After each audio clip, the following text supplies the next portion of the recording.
Hello, and welcome to a new episode of the official Layers podcast overlay. I'm your host, Liam McCabe. And I'm Reijo, a designer and illustrator.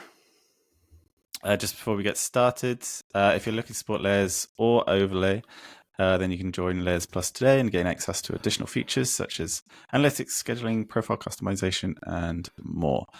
Overlay listeners can also get a 10% discount off the annual plan using the code overlay10. And now on with the episode. How's it going, Ray? How's your week? 2 weeks been? Not too bad. Busy. Busy good or busy bad? It's depends on the day, I think. How about you?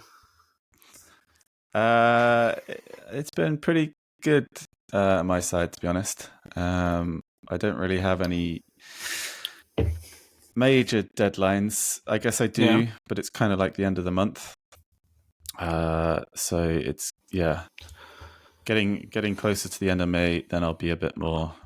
It might be a bit more hectic, but it might not, depending how things go. Basically, with raising some money. Yeah. Is that progressing well? I think so. Have plenty of interest. Had a call this week that was promising. A lot of people that are interested. Some of them want to enter at a lower amount,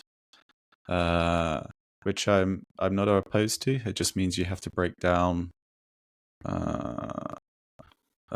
the total valuation. So if they want to invest 10 grand instead of 20 grand, you need to find 2 10 grands basically.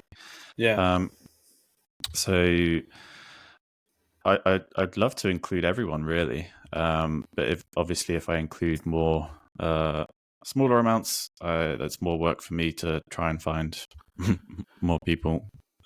That's true. But no, it's going well so far. Fingers crossed. It continues to go well. Nice.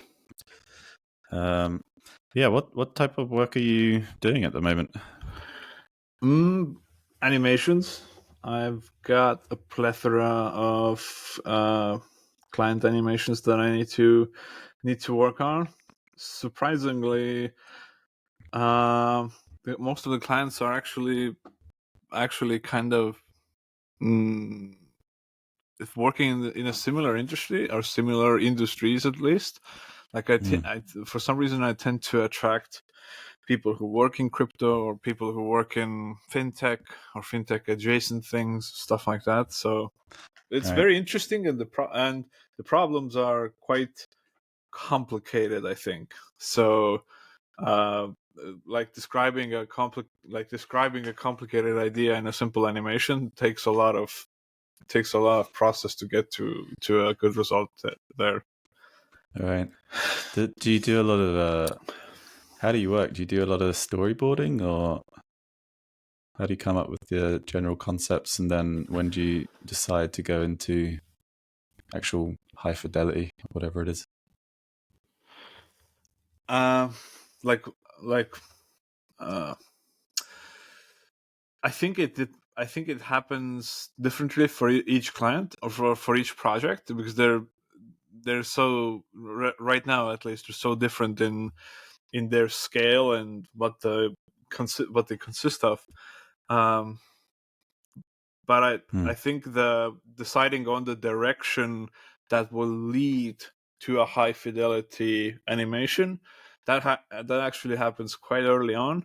It's just incrementally increasing the fidelity and just showing how it will be, how it will look like with some lights, with some materials, with some advanced modeling and stuff like that. It happens early on.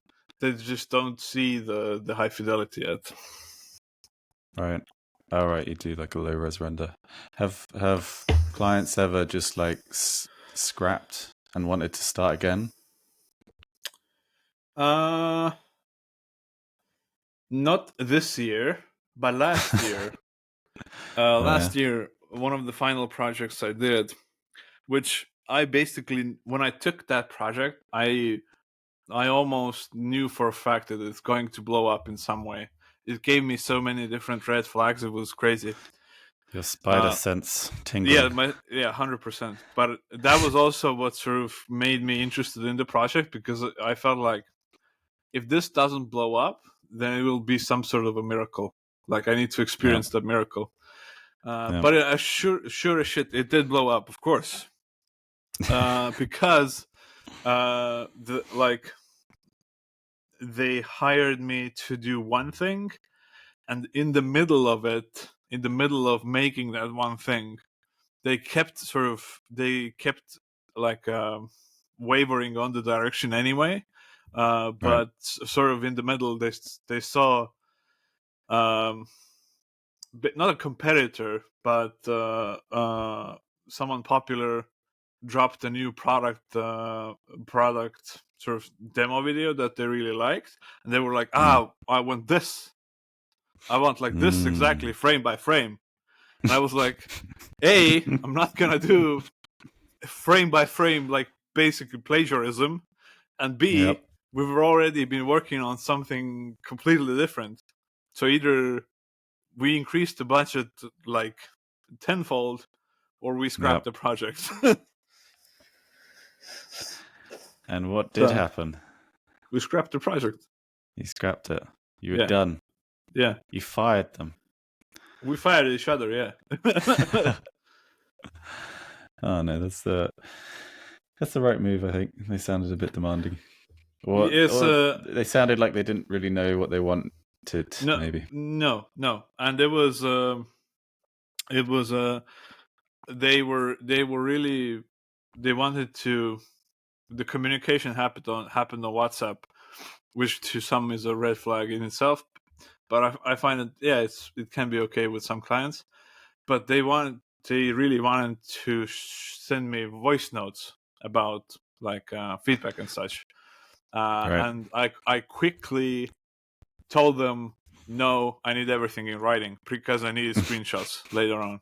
I knew that this was gonna go like 100% left, so I need screenshots. I don't want you like a 2-minute clip of you rambling about like five different directions that we can go to. I need clean direction. I recently read that maybe controversial, but voice notes are only good for the people that send them. That is true. For the listener, it's like, just get to the point. Come on, get to the point. Right? Get to the point. I've never sent voice notes, and I don't think I know anybody who sends voice notes either. I have a few people who send them, and I've never sent them myself. Maybe one or two. But I much prefer, I think, a succinct message. But then at the same time, it's a good way of having like an asynchronous call. That is kind of thing. That is true. But also, just calling people is, I think, probably nicer. That is. That's also true, but if you account for like time differences and stuff like that, like time zone differences, it can get difficult. So but also calls, people can just blabber on and say nothing. That is also true. So many meetings are just pointless. Yeah. That was my initial reaction to Loom videos was also that like I thought that's how it's going to be. People just, it's going to be one tangent after another. Yeah. But it's been surprisingly, so far from my experience, getting people who use Loom videos send feedback through me on Loom videos. They're very, very straight to the point. I think Loom is great, actually. Yeah? Like, really, really good. We've used it a lot in the past. And it could, like you say, it can just be a great way of leaving feedback. You've got the context there. Yeah. A lot of the videos that I've seen or made are usually straight to the point. I think it was probably due to their free tier. It was maybe like you could get the first 5 minutes free. Oh, really? Something like that, I think, which was actually quite good from a productivity and a succinctness point of view, because you wanted to get everything said in that 5 minutes and demonstrate it as clear as possible. So it's kind of a very good constraint, actually. It's a very good motivator to get to the point. Yeah. I've often thought I kind of want to maybe in the future introduce some sort of video feedback on layers. Ooh. I'm wondering how that would work. So, yeah, basically, like, instead of it'd be like leaving a comment or an annotation. Yeah. But in the comment form, there'd be just like a record button. Maybe it could be audio as well, audio only, but also video. I was also thinking. Damn. I was also thinking as you record yourself, it would record this. I don't know quite how it would work. Actually, it could work like as you record yourself. Yes. And as you're clicking around the layer and annotating it, or it just follows the mouse whilst you're on the layer. It doesn't have to show a screen recording. It can just show the image or the video moving, right? That'd be kind of cool, maybe. Yeah, having video feedback in itself, even let's say without the screen recording part, that would be kind of mind blowing. I don't know if that would motivate me to leave more feedback. Possibly, maybe, because because I feel like there's more reason to leave feedback when I feel like it can be very free form. I think it's definitely probably a much higher barrier to entry. That's true. Like people, especially video, people might be a bit more concerned with how they look and how they're coming across. You start overthinking really fast. Yeah, rather than the feedback itself. Audio maybe not. Yeah, audio maybe not as much. And yeah, again, it's just another thing to moderate as well. You don't want to. Ooh, fuck! You don't want certain video or audio content. That is a good point. That is a landmine. I didn't realize that. Oh yeah, there's always malicious ways of abusing a system. But basically, like, if there's a few people that leave video feedback on Twitter, for example, and I just thought it'd be so cool if that was integrated in layers somehow. So yeah, maybe in the future. I mean, uploading videos, even recording videos, uploading videos, and putting them in comments is relatively easy, because you can obviously post videos at the moment on layers. All the functionalities there, adding them to comments would be straightforward. Yeah, it's more of a UX issue, I think. I feel like leaving the comment or leaving a video comment, that would be I don't know how many people would enjoy it. However, the receiver of said video comment would be a much more significant event for them. Yeah, very true. I think maybe if it initially is introduced like through some sort of feedback session, because we did a feedback session with an agency, Significa. Yeah. And they spent the afternoon leaving feedback in the work in progress section. So maybe having it somewhat official to begin with, like it can only happen in these sessions. That could be kind of cool. Having like a limited way of testing the waters and seeing how it goes. Yeah, and speaking of that, God, the segues are good today. Yeah, I'm planning to start testing this posts functionality that I've been building for Layers. Ooh. So I've said probably a lot in previous podcasts, that I've always wanted layers to be like a bespoke design Twitter rather than a Behance or Dribble. So that would mean members will be able to post anything, just like text content, polls, images and videos that they found, links that they found, or links from their blogs or articles or whatever like that. And then you have your portfolio, which is kind of separate. But maybe you can post about your portfolio as well. Basically, you still need to figure out how it's all going to integrate together. But yeah, I'm excited because a lot of the functionality is almost done. I'm hoping to maybe put it live today or this weekend, but I'll probably only make it available to Plus members initially, just like you say, so we can test the waters and see if people use it, see if people like it, if it's useful, and then if it is, how, like I said, how it can integrate with the current platform, basically, because it's almost like two separate platforms in a way, but I'm sure there must be a way to integrate them. I like, for me, it doesn't feel like that.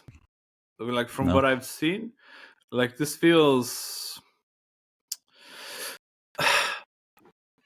there's already a feed of work that's going on, like, inside of layers. That's basically a collection of people's portfolios, and I have my own portfolio. Like, I have my own profile page.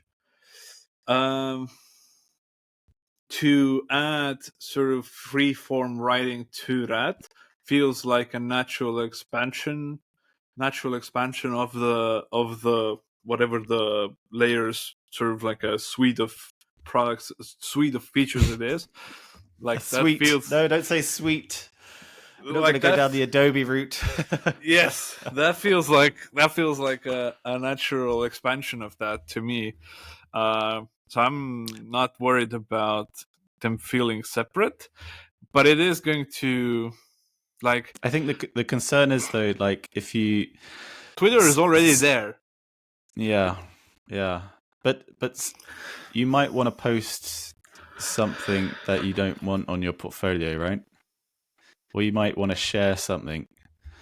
For example, if you ask a poll, like, I don't know, what 3D tool are you using? Blender, Cinema 4D, 3ds Max, blah, blah, blah, blah. You don't want that appearing on your portfolio, right? No. So there has to be a way for me to... Wait, so just so I get the nomenclature right, a post on layers is a layer, but a post in the written form is what? A post? Yeah, that's the other thing I realized when I was about to, like, put it live and put it in the nav bar. Because what is it? I've called them posts simply because things that you put on your portfolio or in your profile Notes? currently are called layers, right? Like images and videos they're called layers. But I actually, the name of the button is called post. Because I guess I did that because maybe it was just a bit more intuitive from the beginning, rather than if it was like new layer or like create layer, people would have been like, what the hell is this? So by default, it's just post. And then I was like, oh, I can't have posts in the nav bar then. I'll probably call it feed. I've always thought of calling it feed to begin with, because it might just be a feed of everything in the future. It might be the homepage, right? It might be a feed of posts and layers combined. That's what I was... Yeah, so that's what I was going towards, was that there has to be a way then for me to post something into the... Let's say I want to post my illustration today into my portfolio and into the feed, right? So I would post it into the feed, but I would somehow mark it that it will also go to the portfolio. So I would not need to make two different sort of uploads, right? Yeah. So there's the option of like being able to post a layer from the post form. So the post form, just imagine like Twitter form. Yeah. It's got a media upload icon. Yeah. It's also got a poll icon, add polls. Yeah. And there could theoretically be another icon that's like a layer icon, a new layer icon. Yeah. So I don't know if you'd want to update your portfolio that way. I would. But yeah. Yeah, for sure. Because if I'm making a new animation and I'm posting it, for example, right now how I'm posting it on Twitter and layers on that's two separate uploads, right? And now if you split up layers inside as well, so there's a portfolio layers and there's a feed layers. Now I need to make two posts inside of layers as well. So I would right? So combining it does make sense. But yeah, if it's going into my portfolio, I definitely want to post it into the feed as well.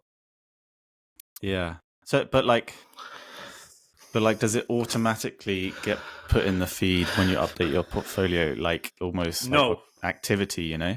Or do you want to specifically? Yes. Because the alternative is you update your portfolio, and then you get the link of the layer, and then you share that in the post, which is a bit more cumbersome.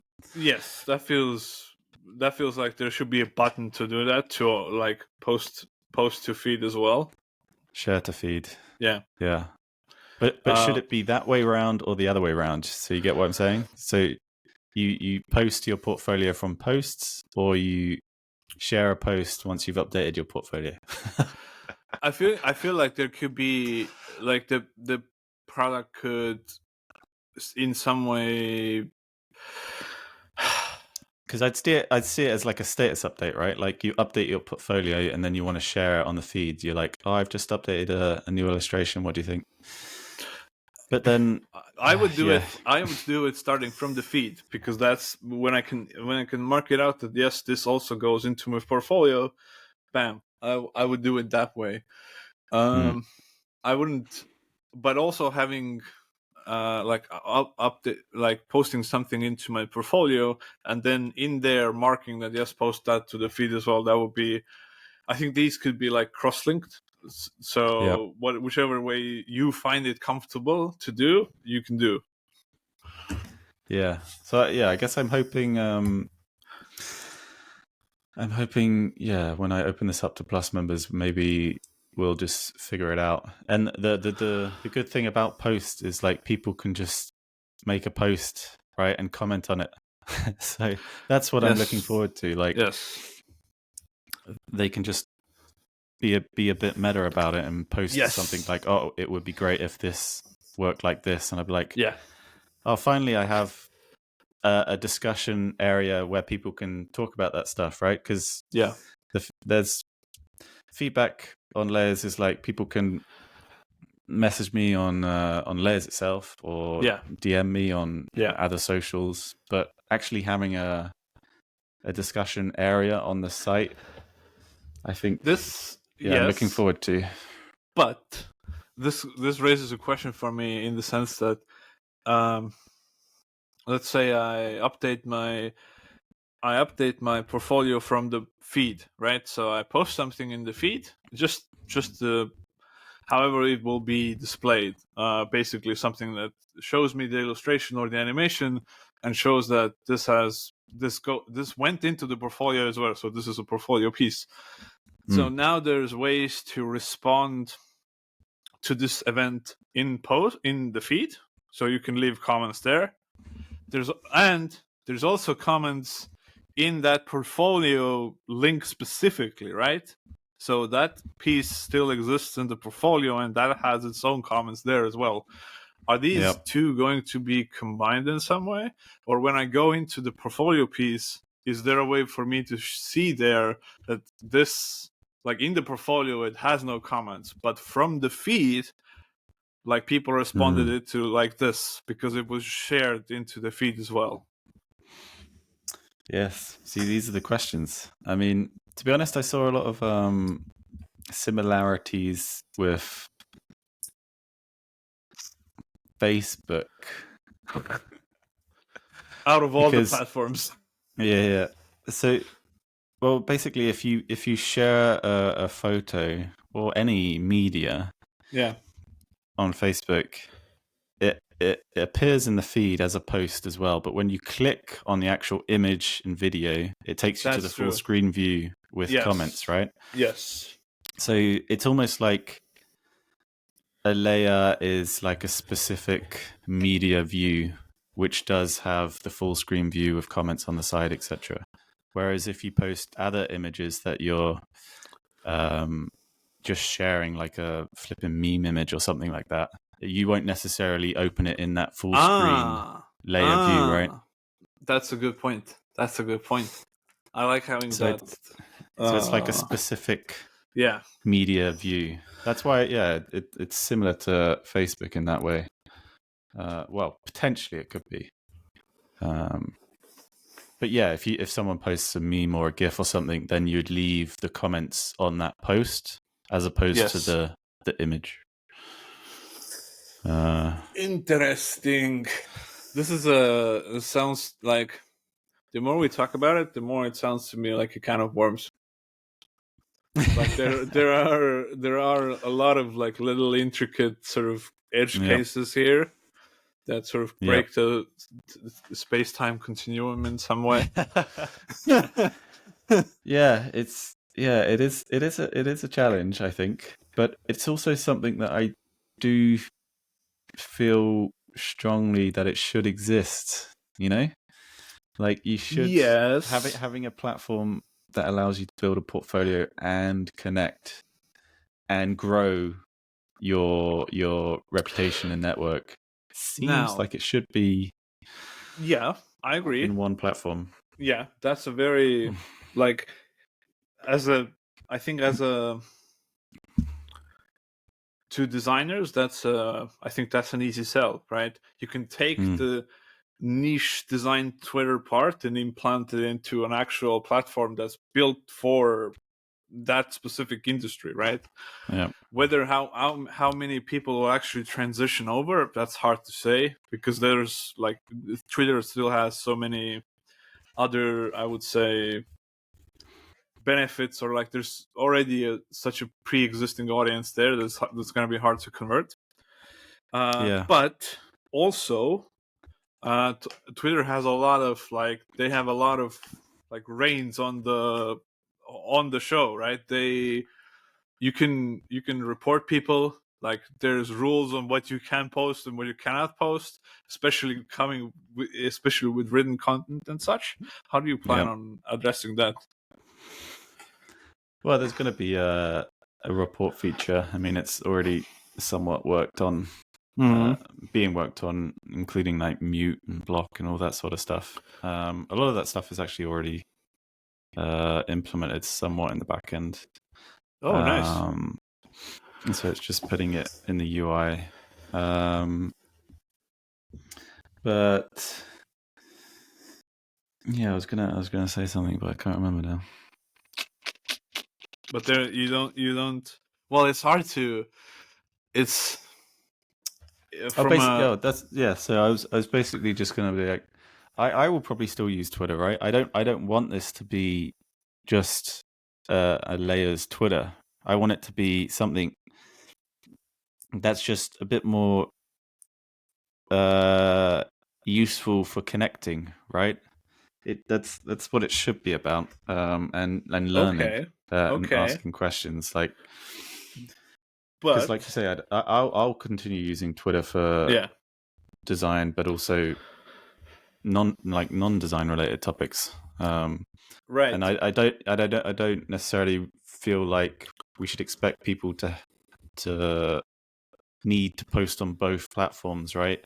It should be like I've got a design, even though it's difficult because design Twitter is also quite very good, doing very well at the moment. But if there was like something that you wanted the answer to, and you were like, oh, where should I post this, Twitter or Layers? Oh, it might be better on Layers actually because it's bespoke. Why not both? Oh, why not both? But both is effort. People don't want to post on multiple platforms. Yeah, you're telling me, right? Fuck. Yeah. You want to try and win that battle. I mean, you don't necessarily want to win that battle. Like, competition is good, but if you can provide the most value, then why would they post on another platform? I feel like, yeah, I don't. The point about using Twitter for more than just design things, that's going to be the nail in the coffin, right? That's why people won't, if they won't move over to Layers from Twitter, if that's the conversation, that's why they won't move. Because they have many more interests, right? Than just design. So I feel like perhaps the easier sell for this, or the easier way to explain this is to have like a public notebook or like a public journal where you can express written thought as well, like in a very nice, clean form. That is sort of attached to your portfolio, so it might be interesting to clients. It might not be interesting to clients. It might be interesting to the other designers, and then that sort of gets collected into a feed. Yeah. Yes. But yeah, all this discussion is just I find very interesting. So I'm excited to I'm excited just to put it live, just to see what happens. You know. Yeah. Like It'll be interesting. Personally, I'll probably use it a lot just to give updates on what I'm working on Layers. Oh yeah, because I primarily do that on Discord, but I feel a bit weird posting like really small updates on Twitter, like, oh, I just fixed this bug. Like, yeah, the majority of people won't care, right? But if it's on Layers, I won't actually care if people care. It's like, they can jump on my profile or even the Layers profile and see all the changelog and stuff like that. Yeah. Because that's another thing I wanted for Layers, basically. Well, the Layers profile. So being able to go on the Layers profile and see like a feed of basically a changelog. So instead of like a portfolio view, because Layers doesn't really need a portfolio view, right? But it needs like maybe a single column view of updates that you want to digest. You don't want to necessarily see that in a grid. Yeah, and that's been on my mind for a while, just having a single column view. And I think introducing this post feature might lead to figuring that out a bit more. Because for your use case and sharing your work, it doesn't make sense. Like having them in a grid is nice, and then clicking on them and viewing them full screen, it works. But for Layers, having that changelog feed or that updates feed in single column, I think makes sense a bit more. Yeah. I feel like and it's possibly if you're even like a UX designer or researcher, where a lot of your design is more textual. You don't really want to display that in a grid view. Yeah. It's opening a lot of doors. Yeah. It'll be interesting. So what do you think? You're gonna release to prod on Friday? Well, I don't know when this goes live, but by the time this goes live, it's already been live. It will already be in a beta phase, available for Plus people, and hopefully there have been a few posts by now. Yeah. and hopefully it's useful. Hopefully it's useful. Yes. That's what I think platforms such as this should be about. It should be experimenting with new features, and then if they work, that's great. But the important thing is if they don't, then they should be removed. Yeah. Or at least hidden somewhere. Because I don't necessarily like building features for the sake of building features. Yeah, for sure. Because you don't just want a platform that's just full of bloat. I can't remember what company it was, but I read sort of a practice. It was some sort of like a new tech company whose practice was to every feature they build, they kill one feature as well, to make sure that there isn't like an ever growing sort of bloat that's happening in development. And in the user experience as well. I do think a lot of companies, especially new startups, try to do that. But yeah, killing ideas is a good thing in the long run. I think Google's very well known for doing that, right? Like so many things they've built and they've killed. I think, honest to God, I think Google took the wrong lesson from that sort of maxim, is to build one feature and kill one feature. They looked at like both things are equally good. You don't have to build things just to kill them later on. That's not the point. Yeah, I think they just have bigger expectations, right? Like they need to reach millions, tens of millions, even hundreds of millions for it to be somewhat validated. And if they don't meet that, then it's like, oh, we can't keep this running anymore. We can't. Also, we can't sustain this. What? Imagine the gamble that they're taking with every product feature.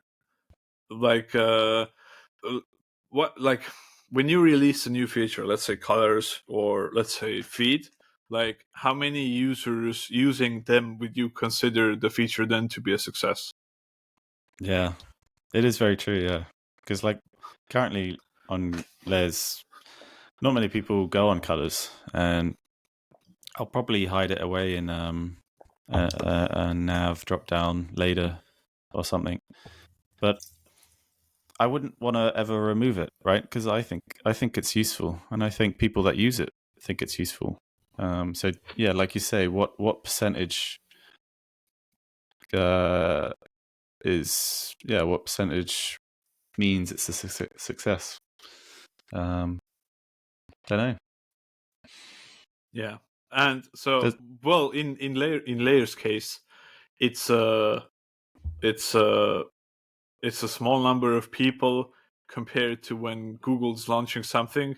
They need adaptation in the millions, or at least some sort of like very big number. Very big number. Yeah, I mean, yeah, Google would have killed Layers by now. Oh God, that's hard to think about, right? Yeah, they. But also, would have they even have taken the gamble? Well, mate, Google Plus. Do you remember Google Plus? That was the thing for like 6 months or something. They built a whole social network trying to compete with Facebook, Twitter. I would have loved to hear the internal pitches for that. Like, who was telling who are the people? What were they telling each other? That yeah, we can capture the same sort of lightning in a bottle as Facebook has or as Twitter has. Yeah. I think it's more just like if we can capture X percentage of that market, that is still quite valuable. Like even if you had 20% of 10% of Facebook, it's still fucking loads, right?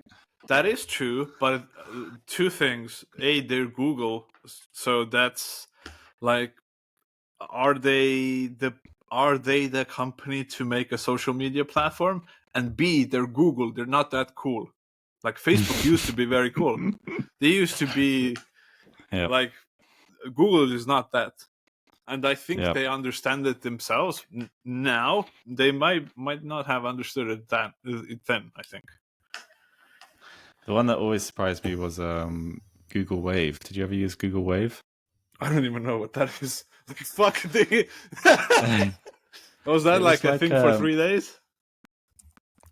Kind of. I think it was a little ahead of its time, really, because it was kind of like a Slack before Slack.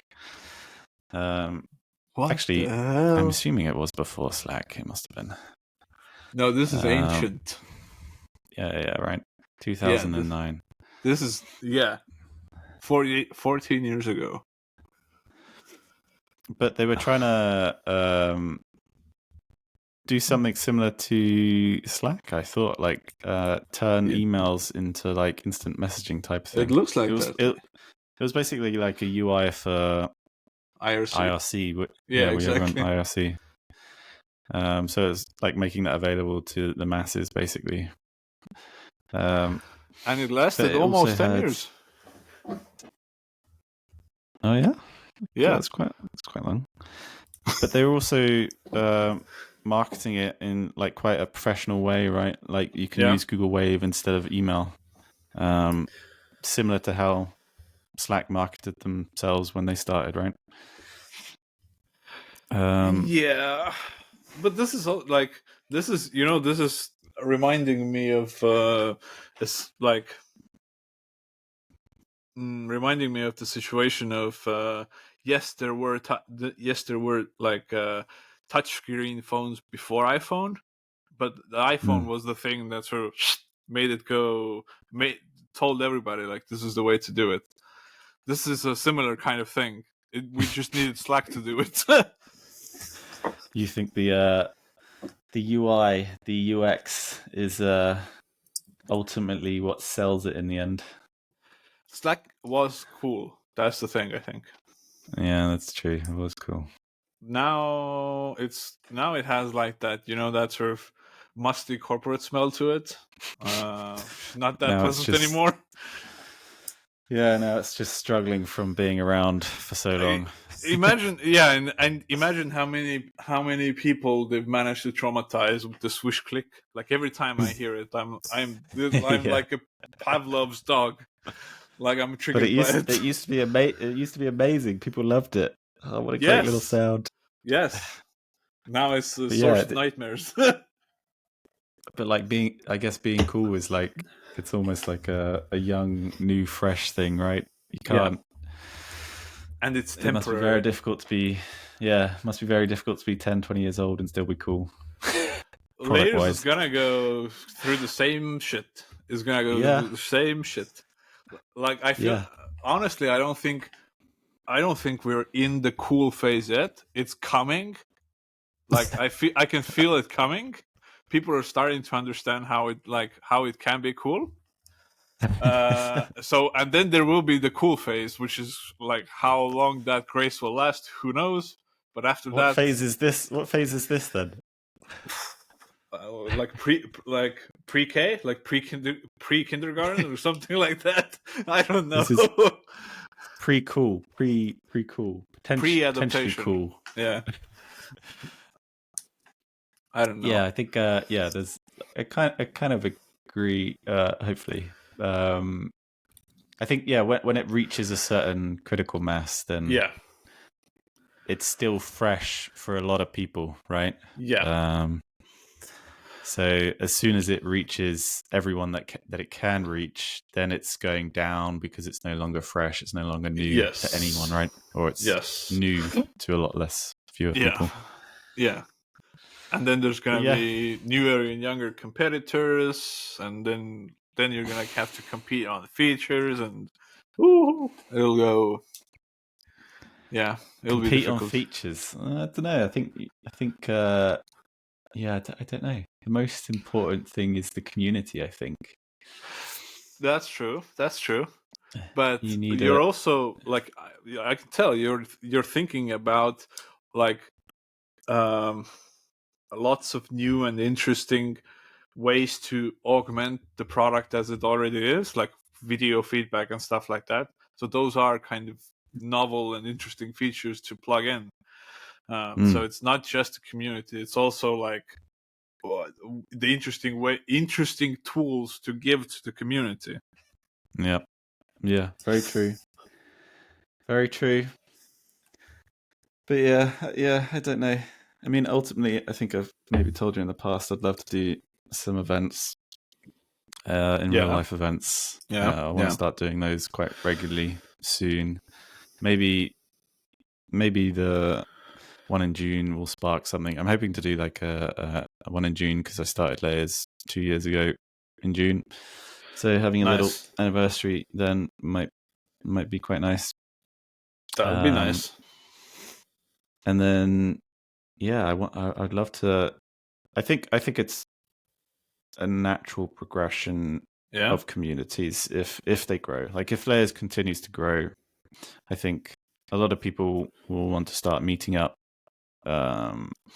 regardless of what Layers does. I know this because I did it for Dribble, right? Yes. I'm not sure if I started it necessarily, but I think there might have been a few comments saying, "Oh, it'd be great if there was a Dribble meetup, everyone met up, just talk design." And I was like, "Oh yeah, that would be awesome." Like, and I think, I know that I instigated one of the first meetups and started and did one of the first meetups, but only one other person turned up. That's how early this was. Oh my god. Yeah, man, that was ages ago now. Do you remember what year it was? It must have been 12, 13 years ago. Oh wow. Yeah. Okay. Yeah, Dribble, Dan and Rich even sent us like some merch, some stickers and stuff like that to share at the meetup. That was that was before Dribble was cool, I think, right? Well, I don't know when these things become cool, Rare. You're the expert by the sounds. No, not at all. But to me, always people always say like, or the most I've heard was like a period between 2014 and 2016 ish, maybe 28 up to 2018. I don't know exactly, but somewhere like around that. Right. That's typically the time period to talk about. But Dribble's been around for a lot longer than that, I think, right? Yeah, I think something that's growing typically is just cool. Everyone wants to be a part of it. Everyone likes seeing everyone likes seeing new features, new people, new content. It's like, this is bustling. This is thriving. I love it. I feel like it's and it's in some interesting, strange way, it's rewarding as a user to be a part of that growth for a long time. Like to think back, I was here like before XYZ feature launch. I was here from the very ground up, right? And to see that entire journey, I feel like that's rewarding in some sense. Yeah, it can be. I think some people can see it as quite a large investment, but if you just see it as playing around with something cool, I think that's the way to go about it. And if you still enjoy using the platform, contributing to the community, meeting people, then you just keep doing it. Don't think about what you want to get from it necessarily. 100%. 100%. It should be like, are you having fun? If yes, very good. If no, go back to start. I think it gets a little different as you get older, like our ages and even older, because you're like, oh, I know how long it takes, and is it worth my time? I've got a lot of other stuff to do. You're right. Like, I understand. You're right. But I still feel like but the fun is still there for us as well, right? Like we choose what to do with our time, especially our time off. And it's like if it wouldn't be fun, like I wouldn't do it. That's it. Like I wouldn't use it if it doesn't provide me with with a sense of joy in some way, I think. So Yeah. it's still here. Yeah. So, what else is new? Let's talk about design news. What's happened? What's been occurring on your feed, Ray? This is a very good question. I cleaned up. I used the extension on Brave. What was the extension called? Minimal Twitter by Typefully. Beautiful. Like, I cleaned up my feed a lot. It's been very enjoyable to use now, actually, on Twitter. Oh yeah, because someone posted a layer and they basically redesigned Twitter in like Oh a yeah, much more minimal fashion. yeah. And I was like, I shared it with Ray, and I was like, oh, this is what layers posts looks like. And then I was like, oh, you can actually achieve this with Typefully's Chrome extension. And Ray was like, what? Right? What? This is amazing. And you know what the best feature about it is? I can hide notification badges. Any sort of indication about notifications. So I don't get I don't get those bubbles anywhere. So I'm not sort of sidetracked to let's go and see what the notification is. I sort of get to browse in Yeah, peace somewhat. yeah. I love how customizable the Yeah, extension is. Right, how yeah, much you can show and hide, like yeah, almost practically everything. yeah, yeah, yeah. It's very give you very many features to disable, which is cool. But and it hasn't broken yet. But I'm suspecting that it will find a way to break Twitter in some way. Like I don't believe that this works bug free. I don't know. Yeah, I guess maybe they keep it updated regularly when Twitter makes changes to their UI. I don't know. I assume if it's working fine now, they must keep it somewhat updated. That's true. That's true. Yeah, it's enjoyable. It's enjoyable. But mostly, the most recurring topic in my, let's say, design Twitter feed is Framer versus Webflow. That's the most recurring topic. Oh, really? Yeah. You're encroaching on those communities, are you?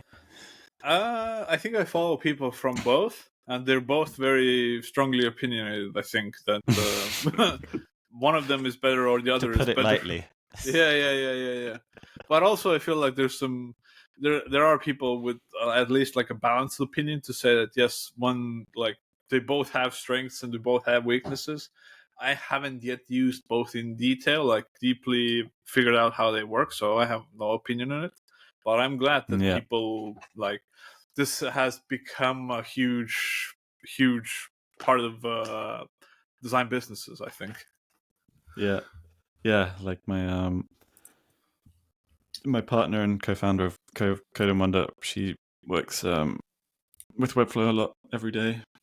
So she's big in the Webflow community and has also spoken at the conferences and events, etc. But yeah, the community behind Webflow is incredible. It is a very, very thriving community. Like the members, you meet someone who's in that community and they're so happy to be in it. They love the product, and like I don't know who's doing it is necessarily, but I think it's just the intrinsic value that Webflow produces. It's allowing people to create websites, whereas they would never have been able to before, or it would have been a much higher barrier to entry. They'd have to learn a lot more to figure it out. And I think Webflow removing that barrier to entry, so almost anyone can create a website in less than a day, and then sell it or get clients from it. Yeah, is what makes the community so strong. It's yeah, like with this tool, I've been able to make a career, a living, yeah, and I've been able to pretty much do what I want. yeah. And that sort of value is just incomparable, I think. And so, of course, you're going to love the product. You're going to love whoever uses that product, and Yeah. you're probably going to want to meet up with those other users and just discuss how to. I feel the same about Blender. Like it's for me, it's like a life-changing piece of software for sure, 100%. Yeah. Much What is more. that? What is that community like? Actually, how do you get into that? Through Dribble.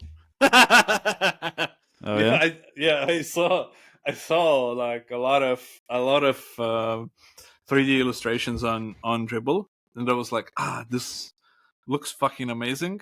I would like to have a shot at trying to make something like this. So I found some tutorials to go through, some free, some paid tutorials, communities to join, and then sort of started building it up from there. Communities for when you're just starting learning, I've found are incredibly important. Like super important to be a part, to be amongst the people who are at the same level as you. Like if you know nothing and you have 10 other people around you who also know close to nothing, the learning experience is much more enjoyable. Yeah. How did you teach yourself? Just YouTube videos? No, I joined. There's an amazing um, um, tutorial creator or like a teacher under the name Polygon Runway, whose community I joined, whose tutorials I started out with. And I finished I didn't even finish all of the tutorials. I finished like maybe first half of them at the time. And after that, I was like off to the races, like making things on my own and just troubleshooting as I went on. Yeah.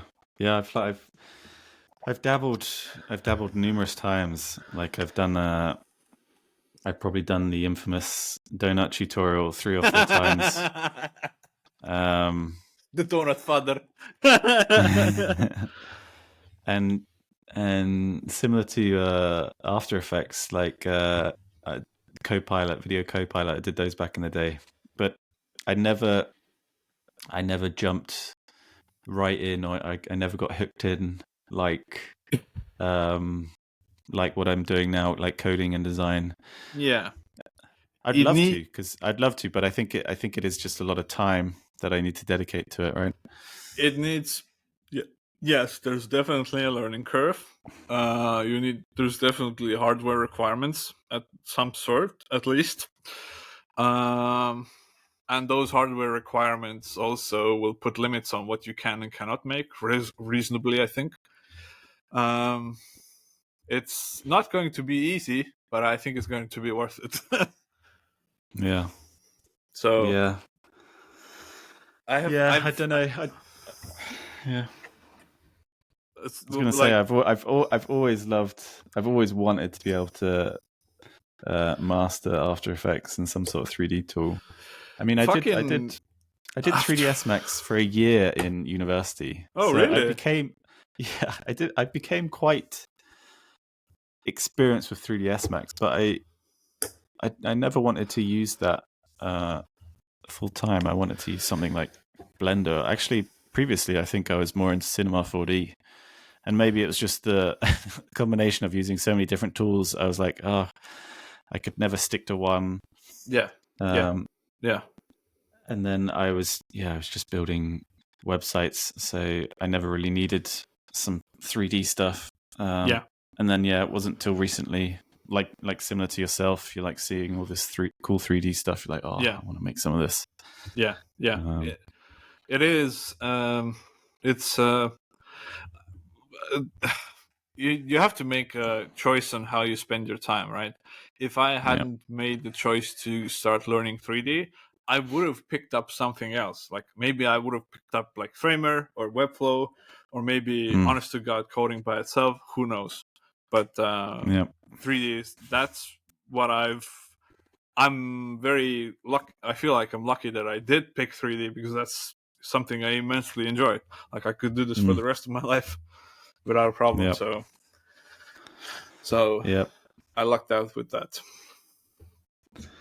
But also, the communities are they are different, or like they're differently oriented. I feel like they're not like design Twitter, at least I think. Is there like a 3D Twitter? People that you regularly regularly see or chat with? There might be like Blender Twitter. I don't actually know. Perhaps. I feel like 3D people are much more. How do you say, like, honest, or maybe like, you know, when like design Twitter can be awfully like curated. You know, you like. Right. You dance around like the issues, or like you pick your words carefully. I found that like illustrators or people of those traits are much more honest online as well. Like they call a spade a spade. They're a bit more blunt. Yeah. I don't know why specifically, but that's been my experience in those communities.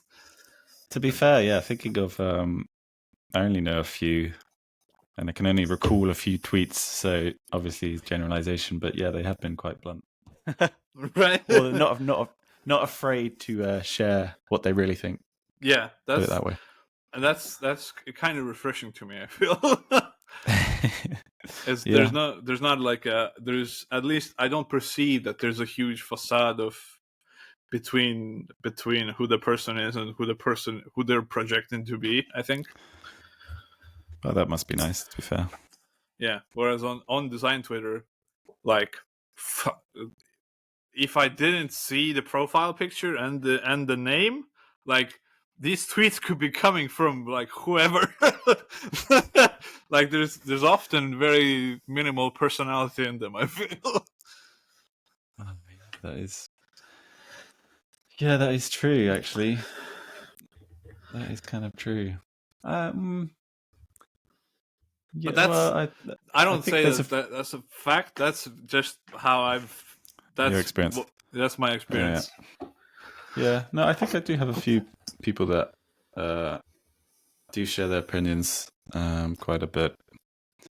But yeah, I do understand. There are also a lot of accounts out there just trying to post the same old stuff and just trying to grow, basically. They're just trying to grow their account. They're not bothered about necessarily, I don't know, discussing something. Or people approach social media in varyingly different ways.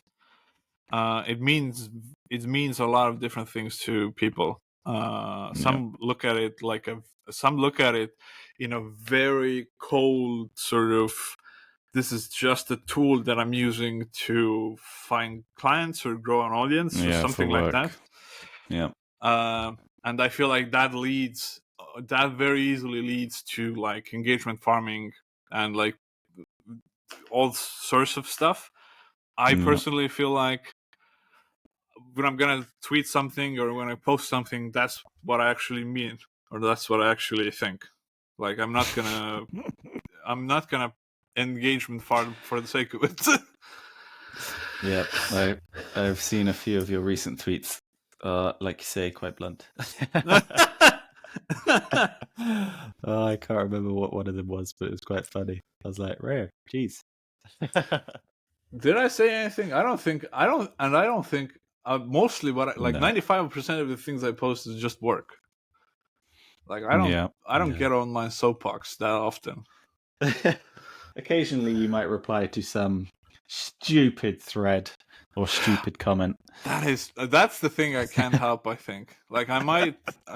That's a bad habit that I should stop, because there's like what's there in it for me? Nothing. Yeah. Only the satisfaction of replying, and that's it. Yeah, it's a small outlet just to vent your emotions, so it's not all that bad. Yeah. What pisses you off the most when you're on Twitter? What pisses me off the most? Yeah. Like what grinds your gears? I'm not a fan of a lot of the engagement farming, like posting. The thing is, I love a good shit post, but I 100% agree. but I hate seeing them all the time. So it's quite. That's also true. It's quite It's quite hypocritical. I'm like, yes. And design Twitter has a number of post types which have been gamed to fuck right now, like A/B tests and like which one do you prefer, and or like just like sharing images of what star fonts. sign are you? Like what color? I think I nails? Yeah, I think I did like a shit post myself, which is also kind of hypocritical. Like a starter pack for design Twitter, like what to post. And yeah, I guess I think, especially from designers that I think who are really good designers, I'm like, you don't need to do these types of posts. Come on, man. Well, that's also what I feel like. That also feel like I respect your work. I don't know about you as a person, like speaking to a stranger on Twitter. I don't know you about anything about you as a person, but I respect your work enough to think that you don't need to do this fucking "are you an extrovert or an introvert" bullshit. Like, you should respect your own work a bit more. Like, this is so clearly bait that it's. How does it even work to this day and age? I don't know, but like, I feel like you should respect your work a bit more. Yeah, I also don't like when they start to worry about what they should post to retain their engagement levels. Like, I understand that when it gets to a point, like, you don't want to lose followers and you want to remain interesting, but at the same time, don't just do it for the sake of the game. Yes, right? And that's not sustainable. I don't think that's sustainable, and I think believing that it is sustainable leads to making I think unfortunate decisions. Yeah, but again, that's from the viewpoint of, if you look at your account as just as a very coldly as a tool, not as an extension of yourself. Yeah, which is, that's a way to do it. Yeah, I guess there's nothing necessarily wrong with that, but you just have to be a bit you get careful muted with how you want to perceived. Like, if you if you don't worry about how you're perceived, then yeah, fine, do what you want. But if you do, then I don't know. Right, and on that note, we'll call it there. Thanks very much for listening, everyone. If you have any questions or feedback for us here on Overlay, then please send us an email to overlay@layers.to, and we'll discuss them live on the podcast. Overlay is available on any podcasting service app, anything that you use. So if you would like to rate, review, subscribe, like, whatever you can do, that would be very helpful for Reijo and I. And that's it. I'm Liam P. McCabe on X. And I am Reijo Wrights on X. And we shall see you in the next one. Peace. Bye.